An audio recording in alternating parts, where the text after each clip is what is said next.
A todos, aquí desde el canal de Mari Punto está su querida acoplada, no se crea, Galletero Te Ríos.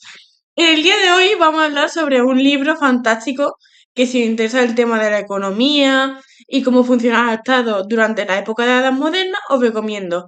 Se titula El desempeño del Estado español en el siglo XVIII, escrito por José Jurado Sánchez. En él nos habla sobre cómo funciona, en este caso más especializado, el Estado español. Yo en mi caso voy a hablar sobre los últimos capítulos, más específicamente el capítulo 8, donde se cuenta de base la idea del progreso y el fomento. Este capítulo se llama La idea del progreso como herramienta del Estado para el fomento del desarrollo económico y social.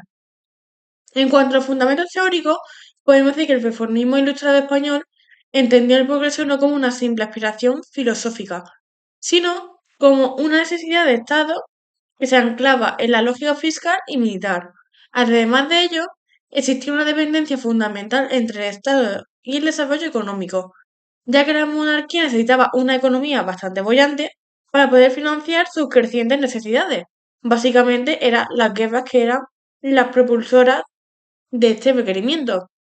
La búsqueda de crecimiento económico, por tanto, se convirtió en un objetivo estatal para incrementar su capacidad fiscal. Si la base económica crecía, la hacienda podía recaudar más y sobre todo sostener la costosa acción geopolítica. Por otra parte, bajo el pensamiento ilustrado, el Estado trascendió su rol de mero consumidor de recursos para convertirse en un actor fundamental en su desarrollo y evolución. Esta evolución estatal dependía de la capacidad del Estado de ser un agente de cambio, impulsando el crecimiento mediante diversas estrategias.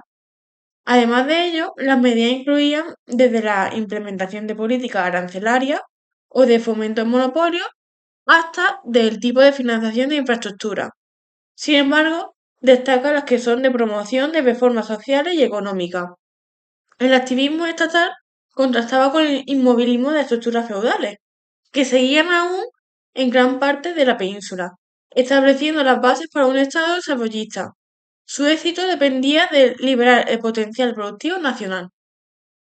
Por lo tanto, podemos decir que el nexo entre política económica y geopolítica se formalizó a través del mercantilismo. Como bien sabemos, el mercantilismo es cuando se concibe una teoría económica donde el Estado, su poder se basa en la acumulación de metales preciosos. Sin embargo, en este caso, la estrategia mercantilista borbónica racionalizó el existente vasto imperio colonial y no era su único fin el prestigio, sino que era también una máquina de generar ingresos fiscales y sobre todo divisas indispensables para el presupuesto de defensa. En cuanto a la trayectoria y conceptualización del concepto, podemos decir que la noción de progreso tenía raíz en la antigüedad. De hecho, en el texto se demuestra cómo a lo largo de, sobre todo con los autores clásicos, como Aristóteles, Platón, Tucídides, Heródoto, el padre de la historia, se habla sobre cómo es presente la idea de hacia el avance, hacia ese progreso. Y la palabra progreso viene de un escritor romano, creo que, si no me acuerdo mal, era Lucrecio, que fue el que creó el término de progrediente, donde procede nuestra palabra que usamos hoy en día, que sería progreso. También este pensamiento griego-romano tuvo una gran trascendencia, ya que influyó incluso en periodos posteriores como la Edad Media, que fue calificada posteriormente por los renacentistas como un periodo donde no hubo un avance, es decir, que no hubo progreso. Pero eso es un debate aparte, se dejamos la historiografía. Por lo tanto, también nos habla de los innovadores y los ilustrados, que estos sirvieron como predecesores de la Ilustración española y fueron los que sentaron las bases intelectuales para la crítica del atraso técnico y económico que caracterizaba a España en ese momento. Y destacan personajes tan famosos como Campomanes, Ensenada, Jovellanos, junto a otros más. De hecho, siendo uno de ellos, los más importantes son estos tres. Los análisis de historia ilustrada reflejaron un claro énfasis en la necesidad de reforzar la función productiva Por lo tanto, su remedio apuntaba a reformas estructurales destinadas a liberar los factores de producción, que eran especialmente la tierra, y sobre todo la promoción de la creación de una industria. Sin embargo, siempre existía una tensión persistente entre la retórica desarrollista de los ilustrados y la variedad fiscal del Estado, aunque la ideología exigía canalizar recursos hacia la inversión productiva. La Hacienda Real solo pudo destinar recursos limitados a esas áreas, siendo el gasto militar y el servicio de la deuda los que absorbieron la inmensa mayoría del presupuesto. De esta forma, la ambición geopolítica siempre quedaba en un tercer plano para el proyecto interno. Esto ha sido todo. Espero que haya gustado y hasta aquí hemos llegado. Buenas, yo voy a hablar del capítulo 9 que se titula Los instrumentos del Estado para impulsar el progreso económico y social. Este capítulo aborda las herramientas concretas utilizadas para la administración ilustrada para responder al reto socioeconómico de la época, que era la necesidad de impulsar el crecimiento económico y mejorar el bienestar social para liquidar las estructuras tardofeudales y reducir la pobreza generalizada. El análisis ilustrado identificó la inversión como un instrumento esencial para potenciar el crecimiento económico. Sin embargo, el presupuesto de la Hacienda Real destinó recursos limitados a la función productiva en comparación con las centurias siguientes, lo que restringió el impacto de esa iniciativa. Una parte de la inversión pública se destinó a edificios y sitios reales, aunque este gasto podría interpretarse como ineficiente desde una perspectiva estrictamente productiva, su persistencia refleja la lógica interna del absolutismo. La monarquía, en su fase ilustrada y centralizadora, canalizó recursos significativos hacia el progreso dinástico y la capitalidad.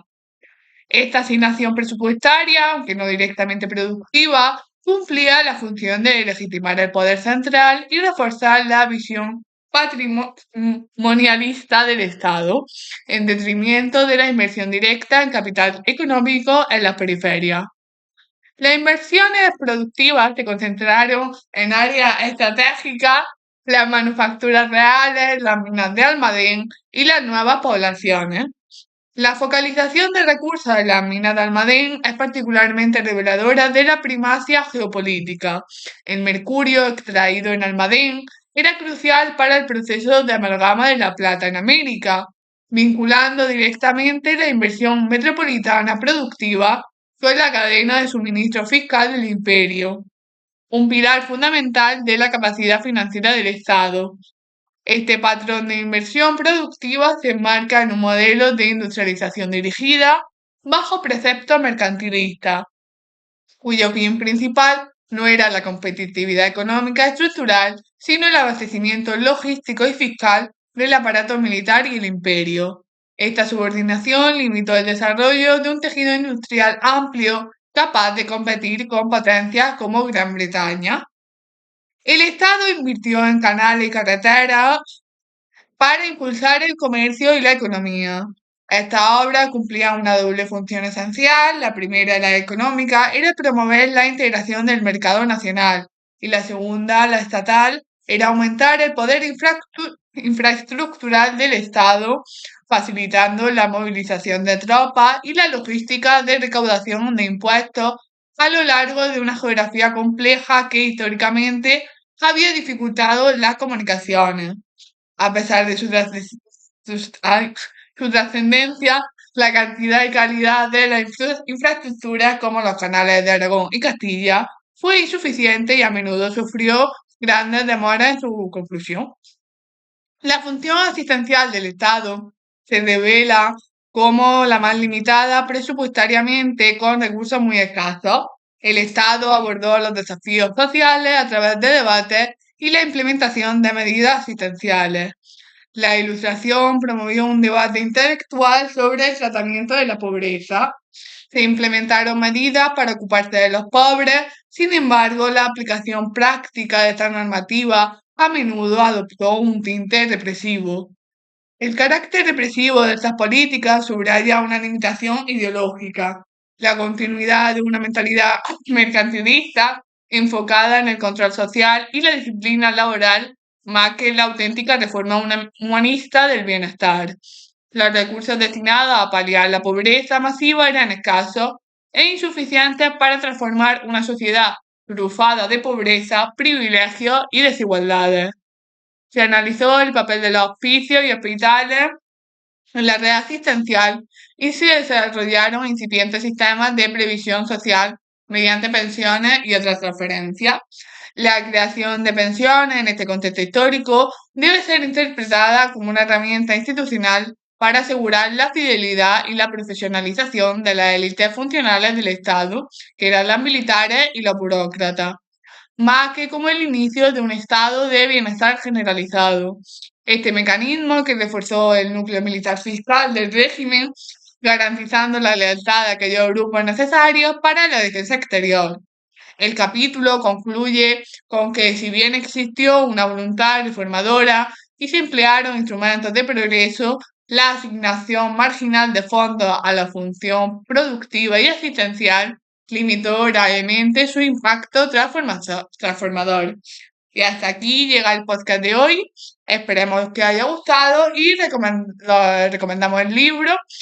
Y hasta mañana. Chao.